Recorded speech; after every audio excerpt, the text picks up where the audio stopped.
Hej, det vi skal lave i dag, det er et lille quizspil, hvor vi stiller nogle spørgsmål, og så skal spilleren svare rigtigt på dem. Og vi starter med at finde ud af en figur, vi gerne vil have til at stille os spørgsmål. Vi gider ikke lige have vores kat her. Og jeg kan se, at jeg har den indstillet på engelsk. Vi sætter den lige til dansk. Sådan der. Vi går ind og vælger en ny sprite ved at klikke på den hernede med den lille mand med håret her. Så kan vi nemlig få lov til at gå ind og vælge fra en række forskellige figurer. Og jeg går ind under dyr og finder en, jeg gerne vil have. Skal vi se her. Hvis den gider at scrolle lidt nedad. Lad os tage en lille pingvin. Godt. Der har vi ham. Lad os gøre ham en lille smule mindre. Det gør vi ved at tage den her formindskærpe og trykke et par gange på vores pingvin. Og når vi er færdige, så trykker vi bare Escape. Nå. Det første vi skal gøre, det er, at vi går ind i hændelser, og så henter vi den her, når jeg klikker på det grønne flag. Det er altid en god idé til at starte ud med. Og vi vil også gerne have, at han skal komme her og stå et bestemt sted. Vi går ind i vores baggrund, og klikker på det lille landskab her, og finder en baggrund, vi godt kan lide. Lad os bare tage sådan en helt almindelig en her, hvor han står ude i naturen. Og vi vil jo gerne have, at vores pingvin, han står nede på jorden. Så han skal stå sådan cirka der. Hvis I lægger mærke til det, så når jeg bevæger min mus rundt, så hernede, så ændrer x og y værdierne sig. Det er fordi, der er et lille usynligt koordinatsystem herinde bagved. Så vi kan finde ud af præcis, hvor han står, ved at vi går ind og klikker på det lille i. Så kan vi se her, at han står lige nu på x-koordinaten minus 40 og y-koordinaten minus 105. Og vi vil gerne have, at når vi starter vores spil, så er det der, han står. Så vi går ind i bevægelse.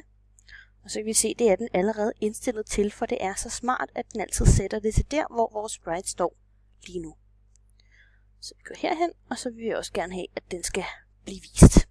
Så vi sætter en vis på, og vi siger en gå til på. Det første vi gerne vil have, den skal spørge os om, det er, hvad vi hedder.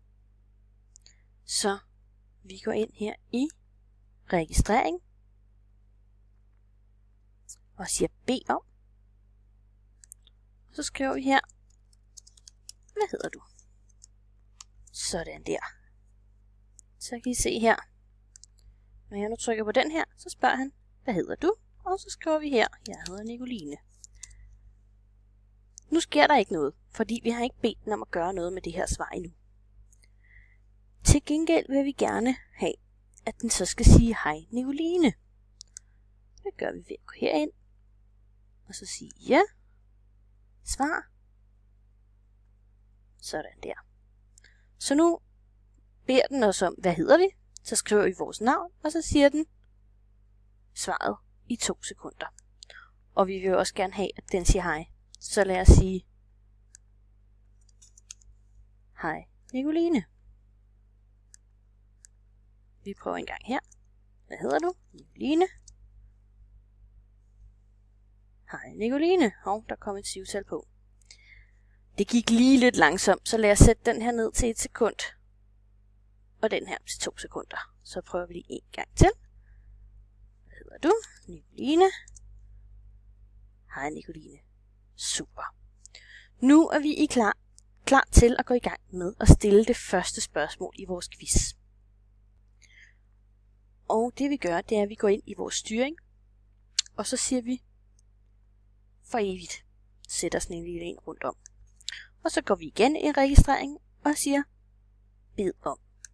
Og nu kan vi stille vores første spørgsmål.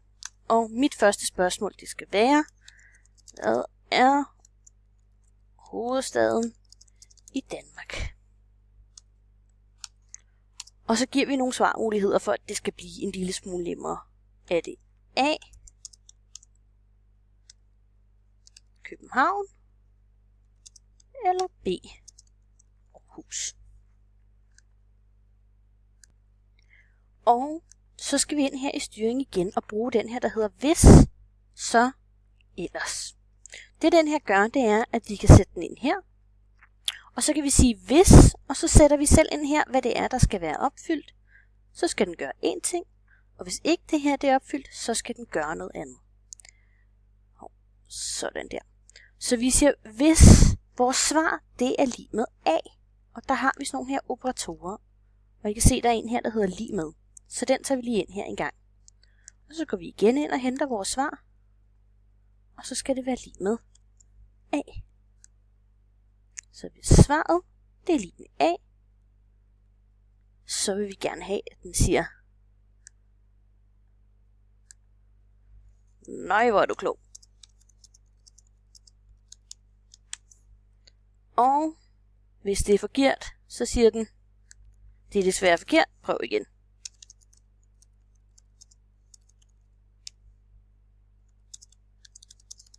Sådan der. Skal vi lige prøve at teste en gang? Hvad hedder du? Nu skal vi bare lige Nico her. Hej Nico. Super. Og hvad er hovedstaden i Danmark? Og så siger vi, nej, hvor er du klog. Det var godt nok heldigt. Og I kan se, den stillede det en gang til. Og det er fordi, vi har den her for evigt rundt om. Så når nu vi havde svaret, så siger den i 2 sekunder, nej, hvor er du klog. Og så gik den tilbage op og stillede spørgsmålet en gang til. Og det vil vi jo selvfølgelig ikke have. Så derfor, så går vi ind her og siger, stop. Så vælger vi den lille pil her og siger, dette script. Og det vil vi kun gøre, hvis vi svarer rigtigt. For hvis vi svarer forkert, så skal den nemlig gå op og spørge igen, så vi har muligheden for at svare rigtigt. Så kan vi gøre det, at vi kan gå ind og bruge dem hernede under hændelser nede i bunden. Der er det, der hedder en send meddelelse til alle. Og det er rigtig godt, hvis man gerne vil have en kommando, som gælder for flere forskellige scripts. Så vi kan gå ind her og sige send en meddelelse. Så laver vi en ny meddelelse, som kan hedde spørgsmål 2. Okay. Så siger vi, hvis vi svarer rigtigt, så skal den sende beskeden spørgsmål 2 ud. Nu kan vi så bruge vores besked, vi sender ud, til at lave vores næste spørgsmål. Og vi vil gerne have, at vi skifter baggrund til at stille det næste spørgsmål. Så vi går lige ind på vores baggrund her, trykker på den, og går op i fanen, der hedder baggrunde. Og så kan vi få lov til, vi har lige en hvid en her, den gider vi ikke have, den sletter vi bare. Så vil vi gerne have en ny baggrund ind. Og så kan vi igen her vælge for en lille samling. Og jeg vil gerne have, at vores næste spørgsmål skal handle om teater, så derfor så vælger jeg den her baggrund. Sådan der, så burde den meget gerne komme ind. Og der var den. Så kan I se, så ser det lidt mærkeligt ud her. Vi siger lige escape, fordi jeg havde fået valgt en lille tegneblyant hernede. Så ser det lidt mærkeligt ud, han står der. Så når vi skifter til spørgsmål 2, så vil vi gerne have, at han rykker plads. Eller hun, for den sags skyld. Vi går tilbage ind på vores pingvinsprite. Og går op i scriptsen her. Og så siger vi, når jeg modtager spørgsmål 2, så skal den altså gå til vores nye position. Og vi tjekker lige, at det er den rigtige. Jo, det passer. Det er det samme. Den skal gå til nye koordinater, og så skal den også skifte baggrund. Og der har vi en her i udseende.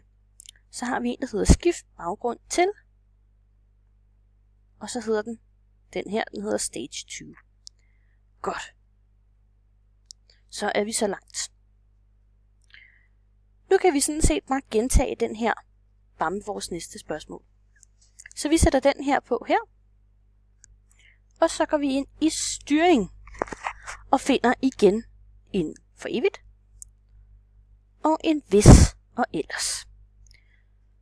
Nå, nu skal vi stille vores spørgsmål nummer 2. Og jeg vil gerne spørge om, hvem skrev teaterstykket Romeo og Julie? Er det A.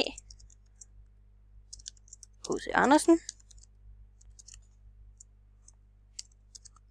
Eller B. Shakespeare? Sådan der. Det er vores spørgsmål. Så den skal stå her, ligesom før.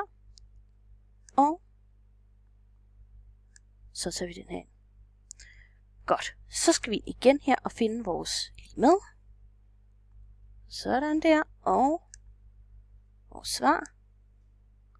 Og her, der er det så B, der er det rigtige. Så derfor så skal vi skrive B heroppe. Svaret er lig med B. Så skal den igen sige, vi går herover, højre klikker på den og siger kopier. Og så kan I se, så får jeg alt det, der er derinde i. Så skal den igen sige, nøj, hvor er du klog. Og så skal den sende den næste meddelelse. Og det skal jo så være spørgsmål 3. Sådan der. Og ned i den anden. Så skal den igen sige, det er desværre forkert. Prøv igen. Og sådan kan man blive ved med at lave spørgsmål, indtil man selv synes, at det hele passer. Hov, kan I se? Der er en fejl. Nu er jeg i gang med at teste mit program her. Og den skifter jo ikke tilbage til vores første baggrund. Så det skal vi selvfølgelig lige have sat ind heroppe. Udseende. Så går vi ned til skift baggrund til. Blue Sky, som var den, vi brugte i starten. Så, vi trykker her. Hvad hedder du? Nicoline. Hej Nicoline. Hvad er hovedstaden i Danmark? Det er A. Nej, hvor er jeg klog. Og så hopper den videre til vores næste. Hvem skrev teaterstykket Romeo og Julie? Var det hos Andersen eller Shakespeare? Det var Shakespeare. Nej, hvor er jeg klog. Sådan der. Nu har vi lavet en quiz, og vi kan selv bestemme, hvor mange flere spørgsmål vi vil sætte på. Så nu er det jeres tur til at gå ind og finde på en masse spørgsmål og lave en quiz, som I kan udfordre jeres venner med. Held og lykke med det.